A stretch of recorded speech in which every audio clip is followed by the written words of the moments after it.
It's going to be a relatively short day. We have pretty much looked at every sample, okay, of types of empire. We started the chapter with Assyria and Persia, and I put typical in quotes. I didn't know what other word to use. But, you know, it's big, covers a lot of land, lots of different ethnic groups, but only one ruler, and a lot of different states, a lot of different former countries, kingdoms, whatever you want to call it, also under one ruler. We looked at both the Greeks and India. Even though they were separate entities, the Greeks, different cities, the people in India were, you know, different kingdoms. They all shared two main things in common. They all spoke the same language, and they all practiced the same religion. I put culture there because more so the Indians as opposed to the Greeks. You know, the Greeks, some cities were warlike, some cities were more artistic, some cities, you know, whatever. But in India, you do get a similar culture across all of the various kingdoms. We looked at the Phoenicians, who established a trading empire, a business empire, even though their contribution, you know, to history has nothing to do with that, but all right, that's what they were. And then we kind of finished off, or, you know, we also covered the Israelites, who established a religious empire, one whose effects we still see today, all right? And we finished the chapter with China during this time. Now, the Chinese kind of encompass all of those elements, okay, at least during this time period. And I know I skipped a little bit in the text. The text also skips a little bit. And the reason why, for me, and I think I said this on the very first day of class, Asian history wasn't my strongest area. It's the part of history that I, you know, only studied a little bit of because my focus was other things. So I'll try to give you the best summary here. So we skip a couple of generations, and the Shang are still, you know, there, but another group, a group known as the Chao, and yes, I know it's spelled with a Z and a U, but it's pronounced Chao. The Chao eventually also rise up, okay, and they kind of coexist with the Shang culture. And even if you look back, if you go back to, like, you know, chapter 1, chapter 2, when we talked about early Chinese culture, you know, we actually do see two different societies developing, you know, because there were two different rivers that were pretty far apart. But over time, the Chao do in fact take over the Shang, and we see then this giant empire develop. Now, similar to the Persians, the Chao, when they absorb the Shang people, they admire a big portion of their culture. And so they do absorb some of those elements, specifically ancestor worship, okay? They're like, hey, that totally makes sense. You know, that you would pray to your ancestors, you would, you know, go to them to give you advice, okay? Now, the Chao establish what we call a dynastic rule, which is, once again, very similar to what the Egyptians had, in that it isn't just based on a singular person, but on a family, okay? And if for whatever reason there is no, you know, firstborn son, sorry, your daughter, there are, you know, brothers and cousins and nephew and, you know, maybe somebody's husband who married, that's you, who married into the family. And so one of them would get, you know, to be the king because they're still within the same family, okay? Now, This is different than some other areas, but ironically, over the thousands of years that China is under the dynastic system, you actually do get 39, father to son, father to son, father to son, father to son. So even though they have a system established where, grandpa can take over, or, an uncle or someone else, they do actually have this succession happen for quite a while. All right? Now, why are we looking at the Chow? Because a lot of what we consider Chinese culture today, okay, actually starts with the Chow dynasty, okay? As I wrote up here, much of what they did defines what it means to be, Chinese. And many of those things are still like part of the Chinese identity today. So a lot of people are like, no, they were the first. I know we talked about the Shang and you talked about like the Long Shao and all, but the first real Chinese were the Chow. They referred to their kingdom, they referred to their state. They didn't call it China yet. That happens with the Qin dynasty. It's the name of China, the Qin. Anyways, all right, I find it fascinating. Anyways, they referred to it as the Middle Kingdom, which today in some regions of China, they also don't call it China. They call it the Middle Kingdom, all right? They still refer to it by that same name that the Chow used thousands of years ago, okay? And so you knew this was coming. Over time, okay, you have the Shang dynasty, the one we talked about with, the ancestor worship and the oracle bones and, all of that.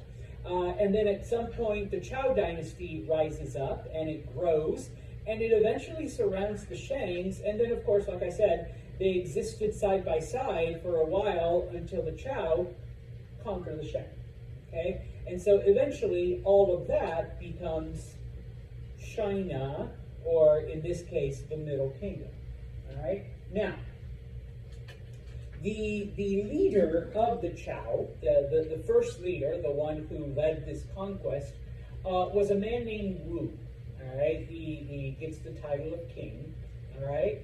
And basically what he does, once again, very similar to what Cyrus does in Persia, is that he absorbs many of the local, all right, kingdoms and allows them to keep their titles. He allows them to continue their own system as long as they're loyal, not just to him, because remember, they start a dynasty loyal to the family.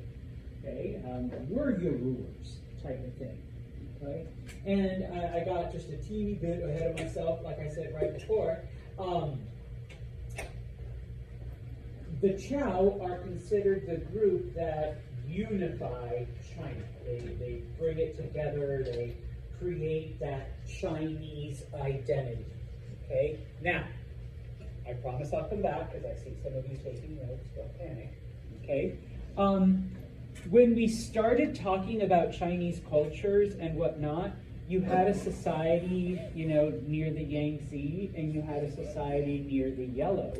Now that the Chow have taken over, and after they conquer the Shang, they continue to expand, we see that now, what becomes known as China has expanded to cover both regions, which is literally thousands of miles. Modern China is like, across like this. So they're about halfway there, thousands of years ago, okay? Some of the other things, or at least some of the important things that the Chow do, and we'll go through a couple of these. Number one, it is under the Chow that we see the introduction of the iron plow. The Shang had introduced, iron weapons and stuff, but we see the introduction of the iron plow, which allows, once again, them to farm and to, build things that are beyond the two major rivers. They're able to, till the ground that, would have broken bronze or any other kind of tools and weapons. And so they use these tools to dig canals, all right? Now, obviously the first use of the canals will be for irrigation, to move the water from point A to point B. Once again, also similar to the Persians, okay? Taking the water from where it is, moving it to where you need it. The Chao also use these tools to try to build dikes in order to control the Yellow River. And so now it is more than just putting dirt on the sides and hoping that these dirt barriers will keep things back, but now they can, do more, that they have iron tools. They can put stones, they can try to, create iron barriers and whatnot. Now, just FYI, they're not 100% successful because, as I've mentioned before, fast forward to 2025, even with modern technology, the Chinese still have a hard time controlling the Yellow River, and we're talking about today, all right? So, they didn't quite control it the way they wanted, but it was better, and it allowed them to expand the area. The biggest thing that the Chaos do, though, for the people is not only do they build canals for irrigation, but similar to Darius, okay, they realize that the empire is really, really big, and it's gotten to the point where we need to make transportation a lot easier.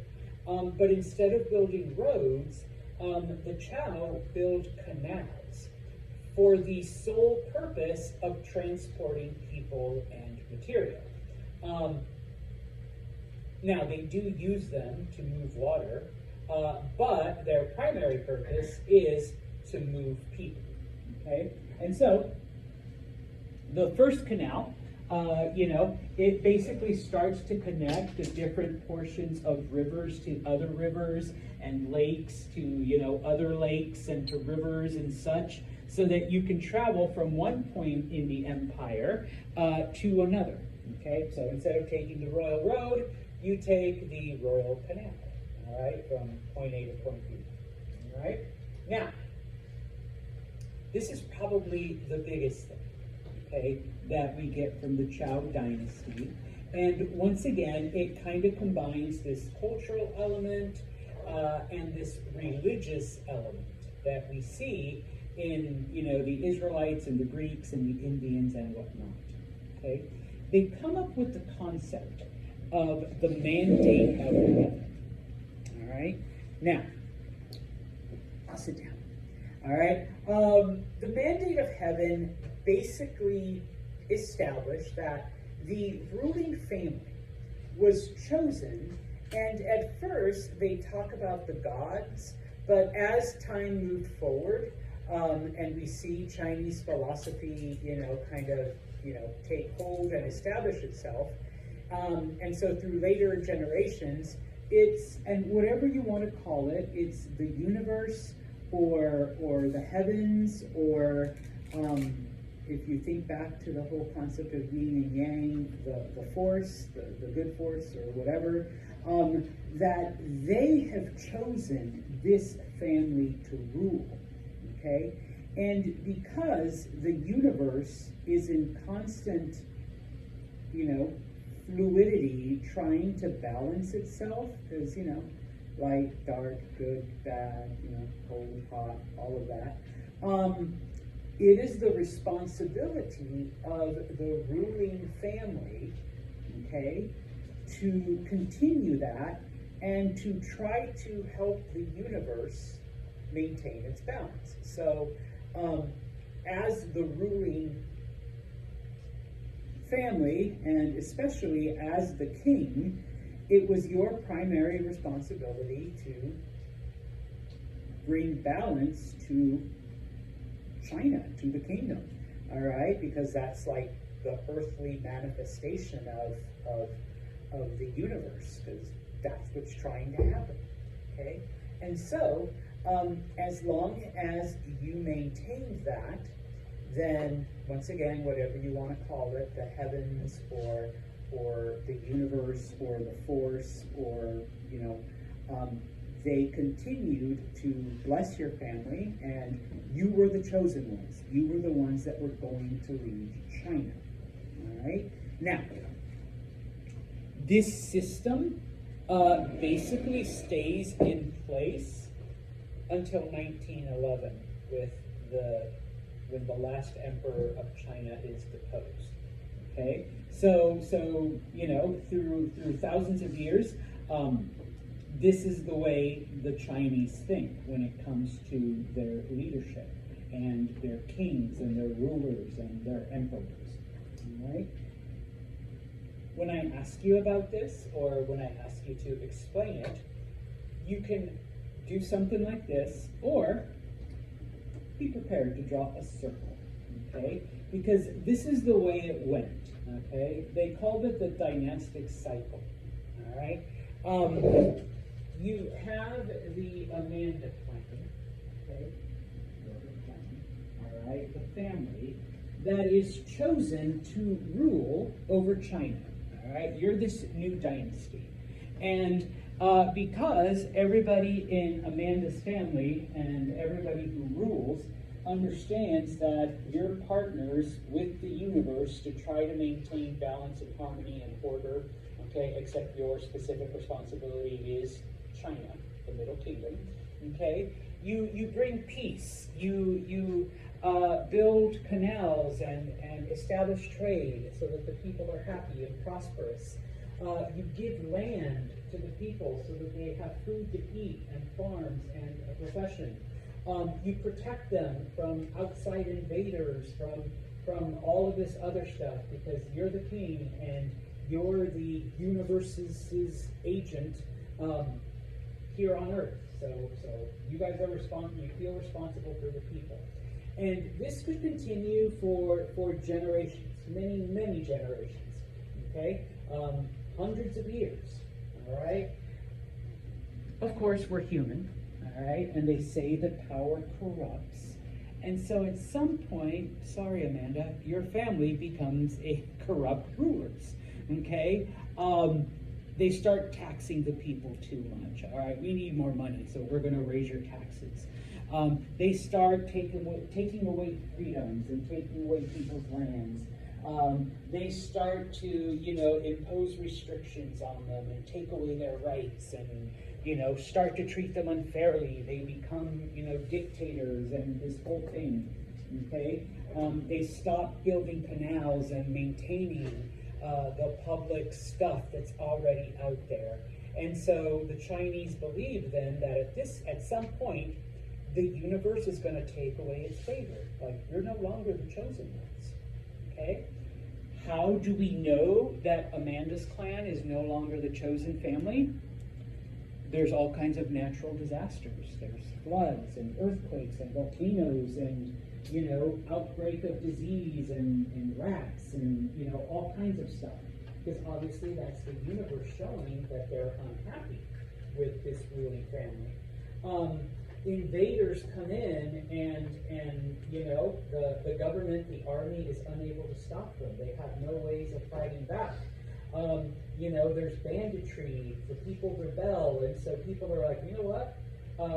The Amandas no longer have the universe on their side. Okay? And so, a new clan rises up, all right? The Rorys. Okay? And this family now leads a rebellion against the ruling clan. All right? Now, two things can happen. Sorry, Rory. The Rorys lose. Okay? They get defeated. All right? They lose this war, and people are like, you know what? They were never the chosen ones. I mean, they thought they were, but if they had been, they would have won. Okay? And then, a little bit more time goes, and the Nikoi family, okay, they rise up, they build an army, and they defeat the Amandas. And they become the new ruling family. They are obviously chosen by the universe, by the gods, by the heavens, by the force, whatever you want to call it, because they won. If they hadn't been chosen, they would have lost. That's a worry. Okay? And so, the cycle starts again. All right? Nicoy's family now brings peace to the land, and they bring prosperity, and they establish trade, and they build canals, and they build, and the whole cycle continues all over again. Okay? Like I said, this is the Chinese system until 1911, when the last emperor is deposed, and he's deposed by, invaders. The Japanese attack China, and, they overthrow him. And then he just never comes back. Then the communists show up and all that shit. We're not here to talk about modern Chinese history, but it all happens. Okay? Now, here we go. I know I kind of sort of got ahead of myself a little, but to summarize, okay, when you allow all of this to happen, when you allow the instability, the unbalance, I don't know if that's a word, to enter, then yeah, you deserve to be overthrown. You deserve to lose the mandate, okay? And the thing is that the Chow understood this. I mean, they're the ones that came up with the system. So they understood that at any point in time, okay, hopefully it's a couple hundred years away, but that at any point in time, they could lose the favor of the universe by not, complying, by not helping to maintain balance. And yeah, that they could very well be replaced, and that a new family, okay, would take over and continue. All right? Now, this is like from the last chapter. I didn't want to do a whole different slide. Just to show that once again, it wasn't just the concept of ancestor worship that becomes, something that the Chow embrace and continue to pass on and continue to, promote. But number one, they saw how the Shang maintained time, how they kept track, and they're like, you know what? We never realized 28 days. All right, so they continue keeping track of time with a lunar calendar, and they're like, wow, it really does contain errors if you use it long enough. But you guys insert, most of you got this right on the test, the leap month. If you insert an extra month, it really does work itself out. Why would we change that? Why would we abandon that? So they use it. They take it from the Shang, they incorporate it into their culture. And like I said, similar to Cyrus, similar to Darius, things that are good, things that work from the people they conquer, they use it and they pass it on. All right? This is actually the last slide. Yeah. Other parts of the culture that they absorb, the whole concept of sons being preferred over daughters, because once again, if you recall from other cultures that came before them, ladies, when you married someone, you became a part of their family, and you were basically abandoned yours. You were cut off from them. Your parents needed help, too bad, because you now belong to your husband's family. And so when you had a son, yay, okay? Now, my son will get married, and he'll have a daughter and children, and they'll come and they'll be a part of our family, and they'll help us out, with whatever. In addition, if you were royalty, if you were part of the ruling class, well, now you have someone who, is going to take over, all right? Someone to pass on the crown. For the most part, once again, it was the men that hunted and farmed and did that kind of work. Ladies, cook, clean, make babies, all right? Boy babies, all right? But, bring the babies. Now, one thing that was a little bit different is, remember that it was the Shang who, first used silkworms to produce silk and make clothing. The women were completely in charge of this, which meant they also took care of the worms and fed them and made sure that, the worms were prosperous. And then, of course, they collected the silk. They, turned the silk into clothes. Because in other, in cultures that used, like wool and things like that, it was the men who took the sheep out. It was the men who took care of that. It was the men who shaved them and spun it into cloth. And then later, they would give it to the women to turn that cloth into clothing. Okay? Whereas in China, the women handled the whole process, from beginning to end. Okay? Like some other societies, okay, ladies, if you were wealthy, if you had money, you had more power, not just, because your family was more influential, but if your husband died, you got his things, you inherited the stuff. But it was still expected that you would remarry. And who would not want to marry a very rich widow, guys? Because once you married her, since you were the man, you took control of that. And so, ladies, you actually had a choice as to who you would marry.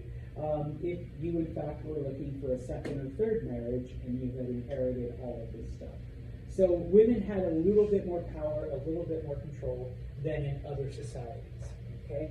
As I mentioned, the Chow knew that over time, they could lose their power, they could lose their influence, although they do rule for about almost 2,000 years, okay? But in 771, invaders from the north come in and basically conquer China, take it over.